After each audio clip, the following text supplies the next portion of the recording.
शिर्डीच्या साईबाबांच्या चरणी दररोज कोट्यावधींचं दान अर्पण होतं. सोन्या चांदीचा अक्षरशः पाऊस पडताना दिसतो. मात्र त्याच साईबाबांच्या नावानं चालणाऱ्या साईनाथ रुग्णालयात रुग्णसेवेच्या अनास्था पाहायला मिळते. स्वस्त उपचाराच्या आशेने आलेला रुग्ण उपचाराआधीच रांगेत दमतोय. व्यवस्थेची उदासीनता त्याच्या वेदनांवर मीठ चोळत असल्याचं विदारक चित्र समोर येथील दृश्यावरून दिसून येतं.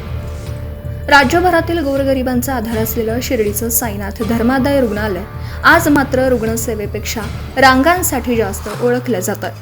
केस पेपर काढण्यासाठी तब्बल 2 ते 2.5 तास रुग्णांना ताटकळत उभं राहावं लागतं. वृद्ध, अशक्त आणि आजारी रुग्णांसाठी ही रांग म्हणजे उपचार नव्हे तर एक शिक्षाच ठरतीये.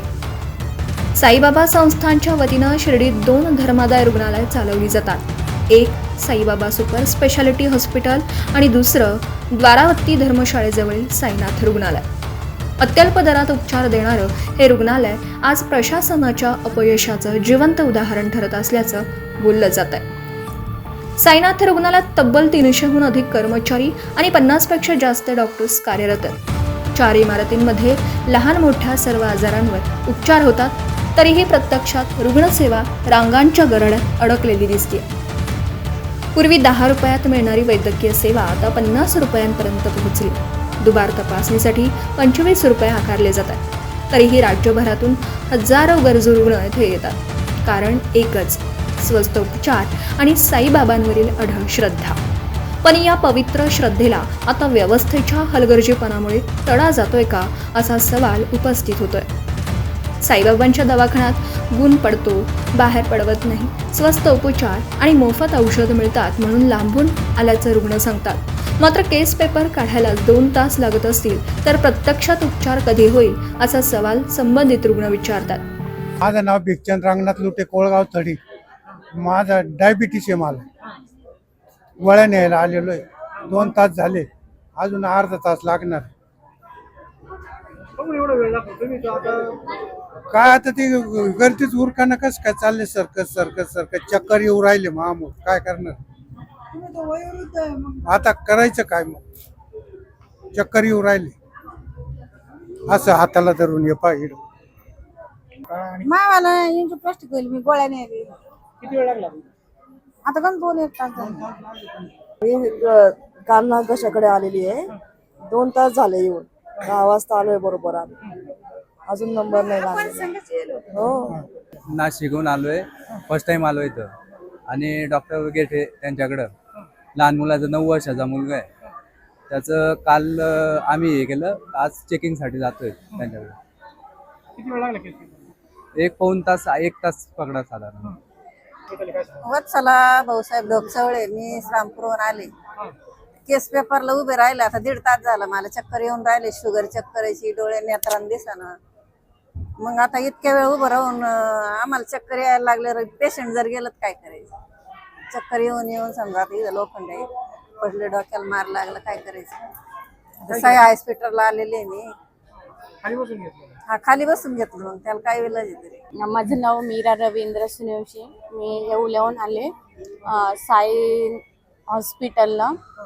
तर मला माझ्या मिस्टरांचे डोळे तपासायचे म्हणून आम्ही इथे केस पेपर काढण्यासाठी रांगेत उभे आहोत. अर्धा-पाऊण तास झाला. मी रांगेत उभं आहे. आम्ही अजून केस पेपर चालू नाही झालं. हा, बसले पण आम्हाला उभं राहून पाय दुखायला लागले म्हणून आम्ही बसून घेतलं. सध्या रुग्ण नोंदणीसाठी केवळ 5 खिडक्या सुरू आहेत. दिवसभरात 1000हून अधिक बाह्य रुग्णांची नोंदणी होत असताना या 5 खिडक्यांवरचा ताण प्रचंड आहे. केस पेपरसाठी रांग, डॉक्टर तपासणीसाठी रांग, चॅरिटीचा शिक्का मारण्यासाठी रांग आणि मोफत औषधांसाठीही रांग. सर्वत्र रांगाच रांगा. या रांगेतून रुग्णांचा अखंड प्रवास सुरू असल्याचं संस्थान प्रशासनाच्या निदर्शनास आणून दिल्यानं तात्काळ अतिरिक्त 2 खिडक्या सुरू करण्याचे आदेश दिल्याचं साई संस्थानचे मुख्य कार्यकारी अधिकारी गोरक्ष गाडीलकर यांनी स्पष्ट केलं. म्हणजे साईबाबा हॉस्पिटल आणि साईनाथ हॉस्पिटलमध्ये जे आहे दररोज जवळपास 1,500च्या वर जे ओपीडी असती, त्याच्यापैकी 1000च्या दरम्यान ओपीडी जी आहे ती साईनाथ हॉस्पिटलमध्ये असते. म्हणजे मोठी पेशंटची गर्दी जी आहे ती त्या ठिकाणी असते. जास्तीत जास्त चांगल्या रीतीने सुविधा जी आहेत फक्त त्या पेशंटला जे आहेत ते कशा रीतीने दिल्या जातील यासाठीचा नेहमी प्रयत्न जो आहे तो आमचा असतो. काल आपल्यासोबत जे आहे ती चर्चा झाली. वेटिंग पिरियड जो आहे तो केस पेपर काढण्यासाठी वेळ लागतो. 5 काउंटर आहेत केस पेपर काढण्यासाठी, परंतु आपल्यासोबत चर्चा झाल्यानंतर काल जे आहे ते आणखीन 2 काउंटर जे आहेत त्या ठिकाणी नव्याने सुरू करण्यासाठीच्या सूचना दिलेल्या आहेत, जेणेकरून जे पेशंट्स या ठिकाणी येतात त्यांना केस पेपर काढण्यासाठी जो आहे तो वेळ लागू नये. साईनाथ रुग्णालय जे आहे ते चॅरिटीवर चालवलं जातं.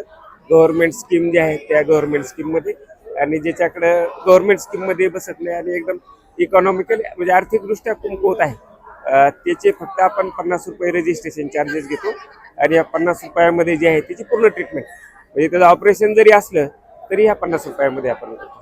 साईनाथ हॉस्पिटल आणि साईबाबा हॉस्पिटलमध्ये जे आहे ते एकदम अद्ययावत सॉफ्टवेअर जे आहे ते सुरू केलेलं आहे.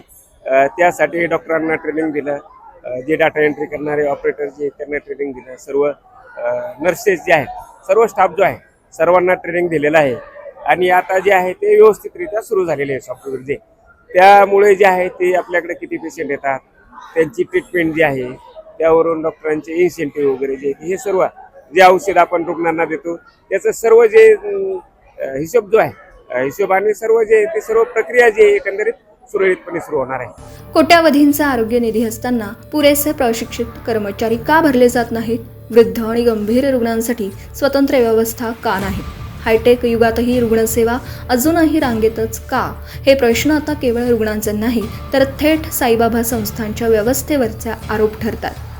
कर्मचाऱ्यांना शिस्त, वाढता राजकीय हस्तक्षेप, वशिलेखोरीनं पात्रता नसताना उच्च पदस्थ बसलेले कर्मचारी, तंबाखूसारख्या पदार्थांचं होणारं सेवन आणि ड्युटीवर असताना मोबाईलचा वापर, या सर्वांवर हॉस्पिटल प्रशासन कटाक्ष टाकणं गरजेचं आहे. सबका मालिक एक हा संदेश देणाऱ्या साईबाबांच्या संस्थानांना आता सबका इलाज वेळेत हा वसा प्रत्यक्षात उतरवणं गरजेचं आहे. नाहीतर कोट्यावधींच्या दानाच्या सावलीत रुग्णांची होणारी ही फरफट साईबाबांच्या सेवेलाच तडा देणारी ठरू शकते. हे देखील रुग्णालय प्रशासन ओळखणं गरजेचं आहे.